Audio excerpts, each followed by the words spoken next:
Naniniwala tayo doon sa kasabihan na habang may buhay, may Pag-asa. habang may buhay, may Pag-asa. habang may buhay, may Pag-asa. pagsubok. Dahil tayo katiwala ng Diyos, binibigyan din niya tayo ng iba't ibang klase ng pagsubok.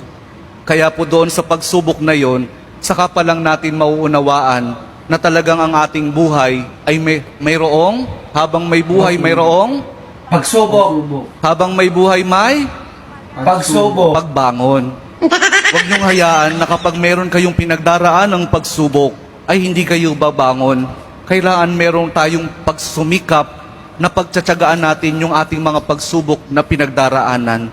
At kapag mayroong pagsubok at mayroong pagbangon, saka pa lang natin mauunawaan na talagang ang ating buhay, na habang may buhay, may Pagbangon. habang may buhay, may Pagbangon. pag-ibig.